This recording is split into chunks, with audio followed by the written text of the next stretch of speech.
Officially live right now, okay? So, Teddy, you getting your notebook? What are you doing? Oh, okay. So guys, the video is on right now. Guys, the video is on right now. Guys, the class has started, okay? All right, the lecture. All right, we are going to talk about factoring by grouping. We're going to take it one step deeper, okay? And then, because you have to be able to handle all types of factoring by grouping. Can somebody tell me when you would use factoring by grouping? John. I'm sorry, who's talking? I didn't. Raise your hand. I didn't see who was talking. Tiana, say. She's just reading the title.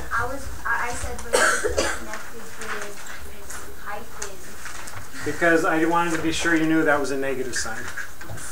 Okay. Okay. So, when do you use factoring by grouping? How many terms does an expression have to have for you to decide to try grouping? At least in my class. Yes, 4 terms, right? So whenever you see 4 terms in an expression, and I say factor, you know, don't try some weird other way. Try factoring by grouping. So you guys, whoops, one of these works and one of these doesn't.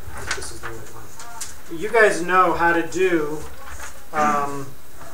this 3x cubed plus 24x plus x squared plus 8. It's 4 terms. 1, 2, 3, 4. Okay? And so I'm going to factor by grouping. I notice that 3 goes into both of these and x goes into both of these. So 3x. So that would give me x squared plus 8, right?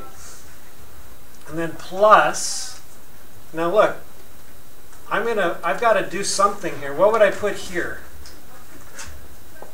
There's my x squared plus 8 already, but what would I put here? I have to have something here. A 1, right? Okay. Now notice this. I want you to see this. We have 2 groups, and they're connected with a plus sign, right?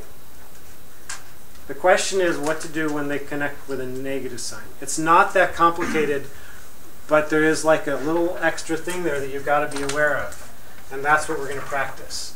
Now, and then with this, if we kept going, we could factor out the blobs. You have x squared plus 8, parentheses, 3x plus 1. 3x plus 1.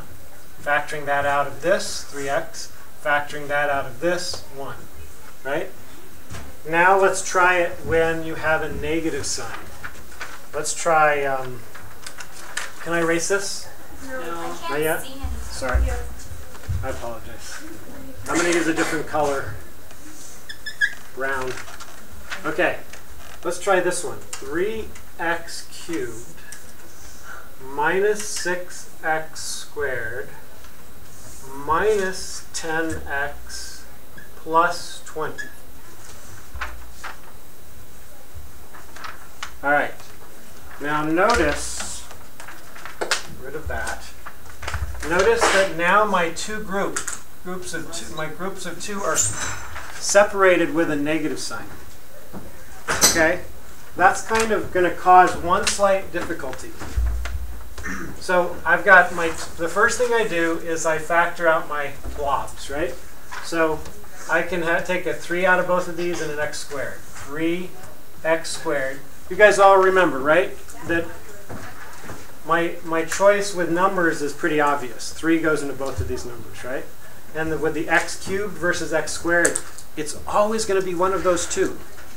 Always. The variables are the easiest things on the planet because it's only going to be x cubed or x squared, and it's going to be the one with the smallest exponent, always.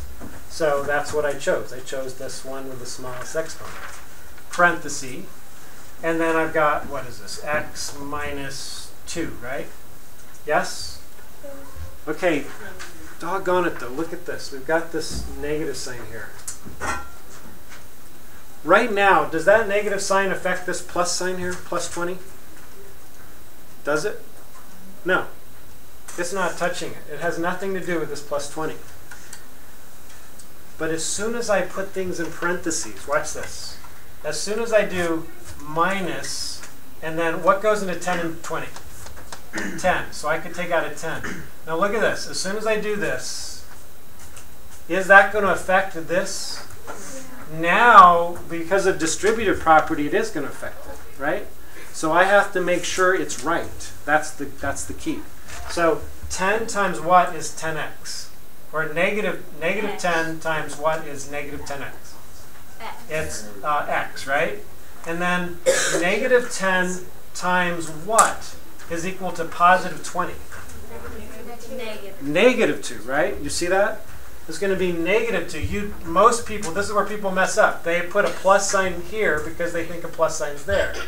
But because of that, as long as it's joined by a negative, whatever this sign is going to be the opposite here.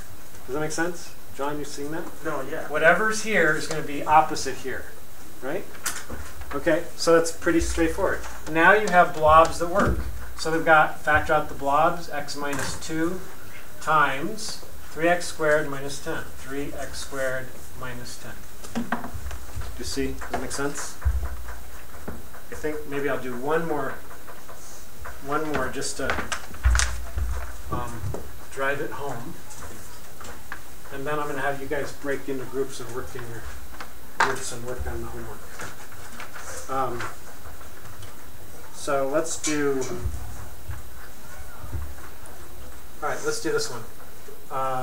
Y cubed minus 9y squared minus y plus 9. All right, there's my minus sign again in the middle between the two groups. I'm just going to remember that. So when I have, what goes into both of these? There's no number because that's a 1. So really, I either have a choice of y cubed or y squared. So I'll have to do the one with the smaller exponent. And that gives me y minus 9. And then I've got a minus. It looks y plus 9. Oh, shoot, y plus 9.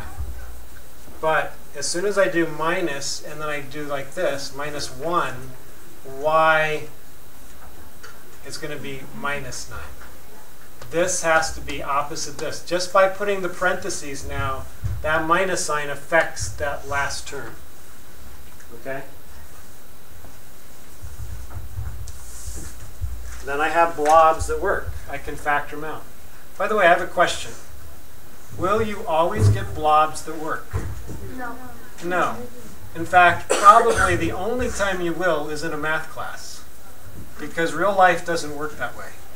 But it's helpful to know these tricks. Basically, you're going to learn so many tricks now about factoring quite complex things. And this is just sort of the beginning. But we're basically, just so you know, we're moving into quadratics, right? Dealing with graphing parabolas. Graphing parabolas, solving for x, finding where parabolas touch the x-axis. Things like that will actually have real life practical uses that any engineer would use all the time. And honestly, most of you probably won't use them, but it's helping your brain, deal with complex stuff. All right, so that's it. So why don't you guys split up into your groups that